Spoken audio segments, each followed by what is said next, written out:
봉독혈림 말씀 가지고요. 막힌 담을 허무신 예수님처럼이라는 제목으로 여러분과 좀 말씀을 나누겠습니다. 막힌 담을 허무신 예수님처럼. 6월은 여러모로 좀 의미가 있는 달이죠. 마지막 상반기를 6개월의 시간에 한 달을 마무리하는 그런 의미가 있는 달이기도 하고, 또 요즘 북한은 연일 우리 남한의 오물풍선을 통해서 도발을 해오고 있죠. 네, 안 그래도 6월이면 떠올리게 되는 이 동족상잔의 아픔이 그런 어이없는 북한의 도발로 인해서 더욱 가슴 아프게 다가오는 것이 사실인데요. 그래서 그 어느 때보다도 이 6월은 나라와 민족을 위한 기도가, 특별히 남과 북이 복음으로 말미암아 통일되어지는 일에 대한 기도가 절실한 시간이지 않을까 하는 그런 생각을 해보게 됩니다. 다시는 이 땅에서 같은 민족끼리 총을 겨누는 그런 일이 없어야 하기에 하나님께서 정말로 여러 가지 급변하는 국제 정세 속에서 북한 땅에 하나님께서 새로운 지도자를 세우셔서 지금 북한도 많이 혼란스럽다는 이야기가 들려오더라고요.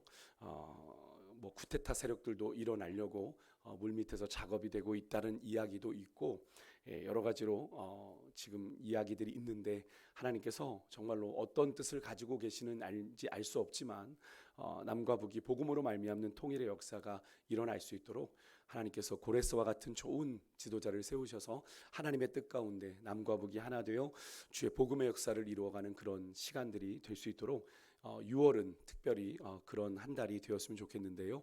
오늘은 그런 의미에서 우리의 화평이 되신 예수님을 좀 묵상해 보려고 합니다. 예수님은 우리가 십자가에서 흘리신 당신의 피로 화목하고 또 하나 되어 연합하기를 원하십니다. 여기에 화목이라는 말의 뜻은 서로가 틈이 나서 서로의 사이가 벌어져서 멀어졌던 그런 사이가 다시 가까워지는 것을 의미합니다. 그런데 왜 예수님께서 그렇게 하나님과 우리 사이에 화목제물이 되어 죽으셔야만 했습니까? 그것은 바로 우리의 죄 때문이죠. 우리가 종종 읽었던 말씀이지만 이사야 59장 2절의 말씀처럼 우리의 죄악이 하나님과 우리 사이를 갈라 놓았고, 그 죄가 하나님의 얼굴을 가리어서 우리의 간구를 하나님이 듣지 못하게 되었기 때문에 그렇습니다. 사실 이것은 인간의 숙명 같은 거죠. 왜냐하면 최초의 인간 아담의 불순종이 초래한 이 원죄라고 하는 이 죄의 본성에 기반한 이 죄인된 우리 인간의 숙명적 한계다라고 얘기할 수 있겠는데요. 이 말인즉슨 뭘 의미합니까? 이 죄의 문제, 하나님과 분리된 이 문제는 우리 인간 편에서는 해결할 수 없는 문제라는 거죠. 그런 우리의 죄악이 하나님과 우리 사이, 또 우리 인간들 사이, 사람 사이에 소통할 수 없는 그런 가로막힌 담을 만들었는데, 그것을 오늘 우리가 함께 읽은 이 에베소서 본문 14절에서는 이렇게 표현합니다. 중간에 막힌 담이라고 표현을 해요. 중간에 막힌 담. 하나님과 우리 사이 중간에 막힌 담이 있는데, 그게 죄로, 사람과 사람 사이에 우리의 깨어진 그런 막힌 담이 있는데, 그것이 바로 우리 죄로 인한 거다. 그러니까 이 죄로 인한 이 담은요, 우리에게 단절 그리고 고립을 가져옵니다. 조금 전에 살펴본 이사야 59장의 말씀처럼 하나님과 우리 사이가 단절되면 어떻게 되겠습니까? 하나님의 말씀이 우리에게 오지 않는 거죠. 말씀으로 말미암는 은혜도 믿음도 단절되게 되는 것이고, 하나님으로부터 오는 은혜의 빛 또한 차단이 되어서 인생이 어둡고 곤고하게 되는 거죠. 그래서 우리 안에 죄가 가득히 있으면, 죄가 회개로 하지 않고 죄를 그대로 안고 있으면 우리의 삶에 그런 악한 영향력들이 있게 되는 겁니다. 그래서 작은 일에도 불안함을 느끼게 되고 평강이 사라지게 되는 걸 경험하게 되는데요. 우리의 죄로 말미암은 이 담은 하나님과 우리 인간 사이를, 또 오늘 이 에베소서 본문은 이 에베소 교회 안에 이 유대인과 이방인 사이의 문제를 이야기하고 있는데요. 유대인과 이방인 사이를 갈라놓은 것처럼 사람과 사람 사이를 그렇게 갈라놓습니다. 그로 인해서 사랑이 단절되고 미움이 자라나게 되고, 이해가 아닌 오해가 생기고 질투가 자라나고 반목과 다툼이 생기고 불화와 분열이 나타나게 되는 거죠. 분명 천국이 되어야 할 곳이, 특히 오늘 이 에베소서의 배경이 되는 그리스도의 몸인 교회 공동체가 어떻게 되는 겁니까? 이 죄로 인한 막힌 담 이 하나로 인해서 천국이 되지 못하고 지옥같이 돼버리는 것이 바로 이 죄의 막힌 담의 영향력인데요. 하지만 예수님께서는 이 중간에 막힌 그 담을 허물어 버리시는데 어떻게 그 담을 허무셨습니까? 우리 인간 편에서 해결할 수 없는 이 죄의 담을 하나님이 어떻게 해결하셨어요? 오늘 본문 에베소서 13장 13절 14절이 그것을 설명하는데 우리 같이 한번 아까 읽었지만 한 번만 더 읽어보겠습니다. 같이 읽습니다. 시작. 이제는 전에 멀리 있던 너희가 그리스도 예수 안에서 그리스도의 피로 가까워졌느니라. 그는 우리의 화평이신지라. 둘로 하나를 만드사 원수된 것 곧 중간에 막힌 담을 자기 육체로 허시고, 이렇게 되어 있습니다. 이 말씀은 하나님을 알지 못하는 이방인으로 멀리 있던 자들이 그리스도인이 된 거예요. 그리스도인이 되어서 그리스도 안에서 이 교회 공동체 안에, 그리스도의 몸된 교회 공동체 안에 속함으로, 그리스도인이 되는 건 그리스도의 피로 가능한 일이잖아요. 그래서 여기 보면 그리스도의 피로 너희가 멀었었는데 가까워졌다, 하나가 됐다라는 그런 의미입니다. 그러니까 구원을 받아 그리스도 안에 한 몸인 교회 안에서 유대인이나 이방인이나 어떻게 해요?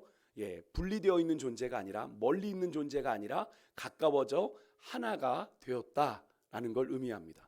여기서 중요한 표현이 바로 그리스도의 피로라는 거죠. 이것이 무엇을 말합니까? 이 그리스도의 피는 바로 십자가를 의미하는 거죠. 우리를 구원하는, 우리의 죄를 용서하고 정결하게 하는 능력이며, 하나님과 인간 사이의 교제, 또 사람과 사람 사이의 하나됨을 가능하게 하는 것이 바로 이 십자가죠.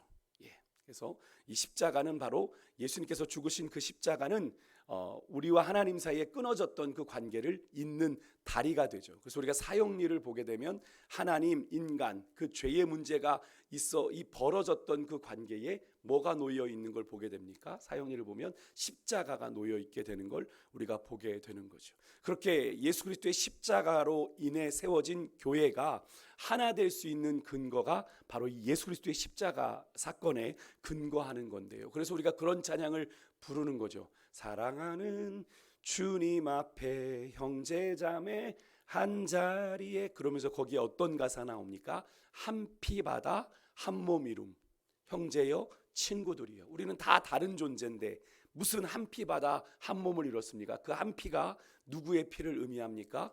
예수 그리스도의 십자가 보혈을 의미하는 거죠. 예수 그리스도의 피로 전혀 남이었던 우리가 어떻게 해요? 한 몸을 이루게 되었다.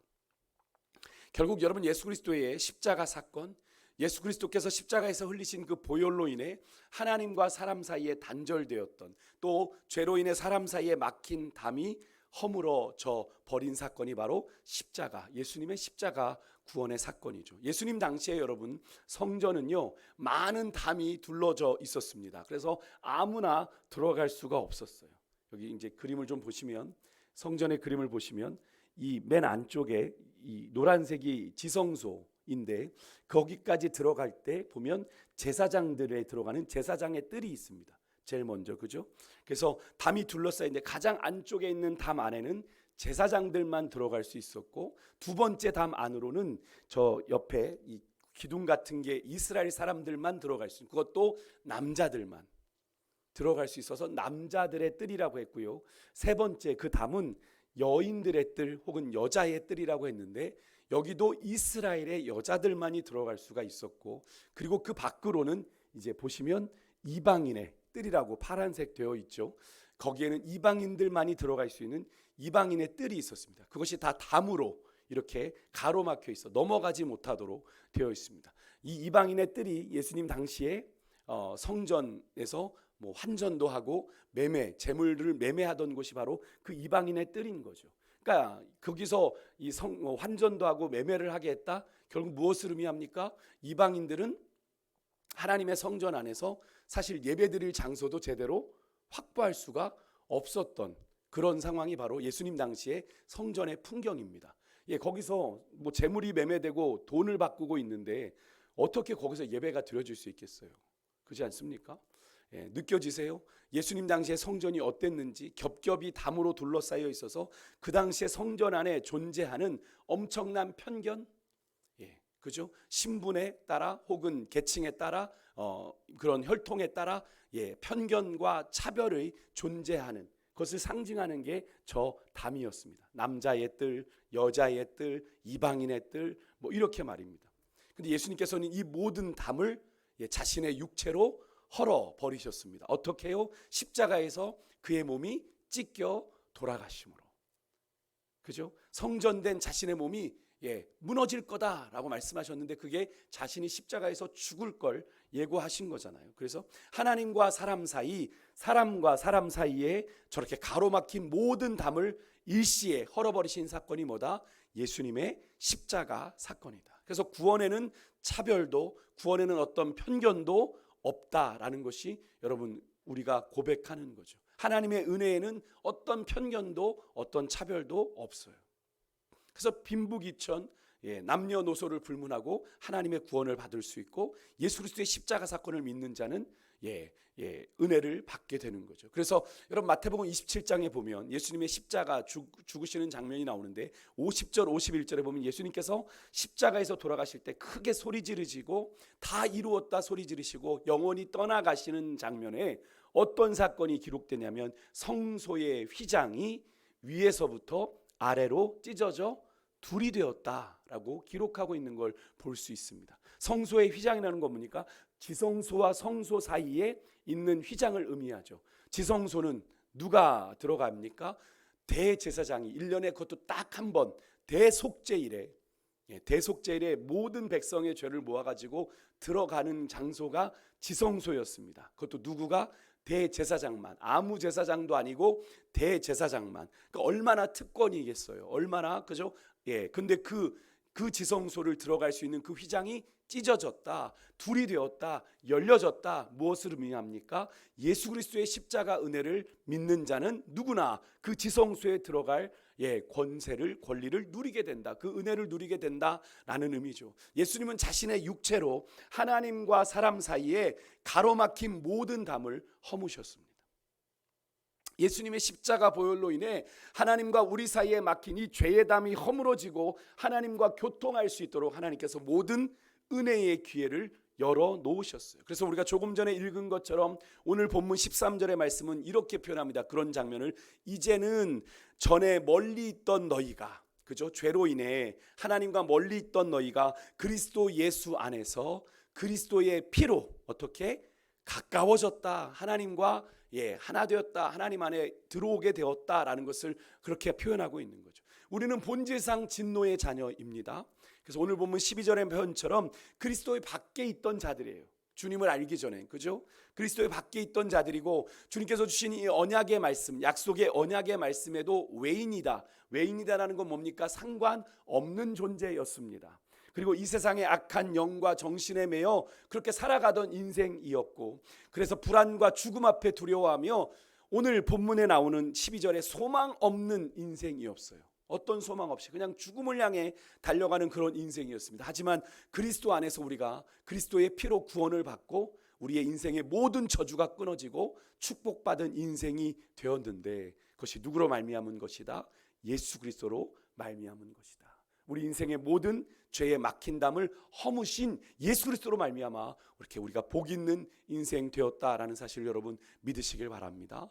과거 독일이요, 동독과 서독이 나누어져서 그들의 수도 베를린의 장벽이 나뉘어 있던 1989년 11월 9일에 이 동독의, 서독이 아니라 동독의 공산당 고위 관리가 세계를 향해 긴급 기자회견을 했는데 이런 내용입니다. 지금 이 순간부터 동독 국민들은 모든 국경을 넘어 자유롭게 여행할 수 있습니다. 그 당시에는 베를린 장벽이 막혀 있어서 동독에서 서독으로, 서독에서 동독으로 넘어가는 게 불가능했던 상황인데, 그로부터 1년 후 1990년 10월 3일에 우리가 정말 저도 기억이 나는데요. 그때 고등학교 시절인데 뉴스에서 그 베를린 장벽이 막 사람들에 의해 무너지는 그런 허물어졌던 것이 참 인상에 많이 남는데, 그런데 그렇게 여러분 독일의 그 베를린 장벽이, 왜 베를린이 중요합니까? 수도잖아요, 그죠? 수도가 반으로 갈려 있었는데 그 베를린 장벽이 무너진 그 배후에는 여러분 그 동독과 서독의 그 하나됨을 위해 끊임없이 기도했던 독일 교회의 기도가 있었다. 매주 그것을 위해서 기도했던 기도가 있었다라는 겁니다. 여러분 그들의 그 간절한 그 동독이 서독이 하나 되는 그 기도에 응답하신 그 주님이 그들 사이에 가로막고 있던 그 장벽을, 그 담을 허물어 내신 사건이 바로 독일이 탄생하게 된 배경인데요. 그렇다면 여러분 이런 예수님을 우리가 만났고 그 예수님으로 인해 그렇게 복 있는 인생이 된 우리가, 예수님을 본받고 따라가는 우리 그리스도인의 삶은 어떠해야 할까요? 어제 제가 주일 오후 예배 말씀에 요나서를 통해서도 말씀을 나누었지만 우리가 예수 그리스도로 말미암아 먼저 받은 은혜가 있어요. 먼저 받은 사랑이 있어요.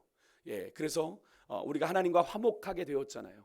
우리가 하나님께 나아갈 수 없는 자였는데 예수 그리스도로 말미암아 하나님의 은혜의 보좌 앞에 담대히 나아갈 수 있는 그런 은혜를 우리가 얻게 되었는데 그 길을 우리가 따라가야 되는 거죠. 주님 가신 그 길을 말입니다. 오늘 본문 14절에 말하고 있는 것처럼 우리의 화평 되신 주님으로 말미암아 외인이던 우리가 하나님의 자녀가 되심을 누리게 되었고, 소망도 하나님도 없던 인생이 예수님과 사귐이 있는, 예수님과 관계가 있는 인생이 되었고, 그 주님을 따라 이제는 하나님과 화목하며 마음껏 관계하며 누리는 그런 인생이 되었는데, 그래서 막힌 담을 헐고 그런 주님이 우리에게 주신 그 화평을 우리가 추구하며 살아가는 것이 오늘 예수 그리스도를 믿는 사람들의 본분이라는 겁니다.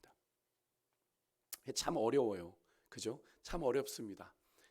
누군가와 화평을 이루고 화목함을 이룬다는 게 좋을 때는 한참 좋습니다만 그게 한번 어긋나기 시작하면 참 쉽지가 않음을 느끼게 되는데, 그래서 종종 제가 인용했지만 여러분 그렇지만 어려워도 우리가 해야 될 게 뭐냐면 마태복음 5장 9절에 보면 팔복의 가르침 중에 이런 가르침이 있죠.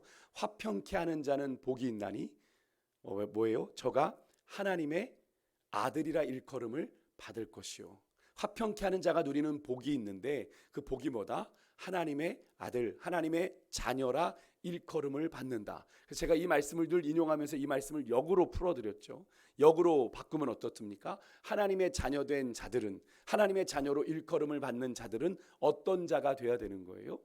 화평케 하는 자가 되어야 되는 거죠. 그러니까 하나님의 자녀된 자가 있는데 그 안에 막 미움이 있고 시기가 있고, 그죠? 질투가 있고, 원망과 불평이 있고, 그 관계에 깨어짐이 있으면 안 되는 거예요. 믿는 자들을 통해, 하나님의 자녀들을 통해 그 안에 화평케 하는 일이 일어나야 되는데 그런 일이 일어나게 되면 안 된다는 거죠. 여러분 우리의 유월이요, 예수님께서 자신을 내어주셨잖아요. 예수님께서 자신을 버리셨잖아요. 예수님의 기준에 맞추면 여러분 그 의로움에 도달할 수 있는 존재가 과연 있을까요? 우리 인간 중에 하나님의 의를 들이댔을 때 하나님의 의에 합당한 존재가 이 땅에 존재할까요? 없습니다. 제가 아까 서두에도 말씀드렸지만 인간은 죄인된 숙명을 타고났습니다. 왜? 최초의 인간인 아담의 죄로 인해서, 불순종으로 인해서 모든 인간은 죄를 가지고 태어납니다. 그 증거가 뭡니까? 죄의 삭슨 사망을 향해 우리가 달려가고 있다는 것이 바로 그 증거죠. 그렇기 때문에 여러분 우리에게는 어쩌면 그런 소망이 없어요. 그렇기 때문에 하나님께서 누구를요? 자기 하나밖에 없는 아들 예수님을 보내셔서 우리의 눈높이에 맞춘 사랑을 보여주신 거죠. 너희가 이 예수님을 믿으면 너희가 그 죄에서 해방될 수 있다라고 말입니다. 여러분 예수님이 자신을 내어주신 겁니다. 하나님이 자신을 내어주신 거예요. 독생자라는 건 자신, 주님과 하나잖아요. 하나님과 성자 하나님은 같은 삼위일체 하나님이신데 자신을 내어주시기까지, 그렇죠, 우리에게 맞춰주셨습니다. 결국 우리가 화평케 하는 자 되는 방법은 뭐냐면 내 기준을 내려놓는 거예요. 내 기준에, 어제도 제가 낮 예배 때 말씀드렸죠. 내 기준에 맞는 사람 있어요, 없어요? 없습니다. 부부도 맞지 않아요. 그래서 주님께서 우리에게 가르치신 게 뭡니까? 너희가 서로 사랑하되, 어떻게 사랑해라? 내가, 우리 주님이 너희를 사랑한 것 같이 너희가 서로 사랑해라. 사랑하는 방식을 가르쳐 주셨어요. 사랑하는 방법을 가르쳐 주셨어요. 어떻게 가르쳤습니까? 우리 주님이 아낌없이 자신을 내어주어 우리를 사랑한 것처럼 너희가 서로 사랑할 때 너희가 내 제자인 줄 알게 된다라고 말씀을 하신 거죠. 그럴 만큼 누군가를 사랑한다는 게 결코 쉽지가 않습니다. 하지만 여러분, 우리의 6월이 정말로 그런 한 달이기를 소망하는데, 우리가 밟는 모든 땅에서, 우리가 가는 어느 삶의 현장이든 하나님과의 화목이, 또 사람들과의 화목이 이루어지는 그런 한 달이 되기를 간절히 소망합니다. 자신을 버려서 친히 화목제물이 되어주신 하나님과 우리 사이에 그 벌어진 그 틈을 당신의 그 십자가 은혜로 메워주셨던 예수님처럼, 내가 죽고 내 안에 그리스도께서 충만히 거하실 때 예수 그리스도로 말미암는 그 화목의 삶이, 화평의 삶이 가능한 것인데요. 여러분을 통해 소망하기는 여러분의 가정이, 여러분의 일터가, 또 여러분의 우리 교회가, 또 이 나라 이 민족이 우리 예수 그리스도로 인해 화목하게 되어지는 이번 6월 한 달 될 수 있기를 간절히 소망하고, 그렇게 믿음 안에 나아가는 여러분과 제가 될 수 있기를 간절히 소망합니다. 그런 소망 가운데 우리 잠시 기도하고 우리 기도의 자리로 나아가겠습니다.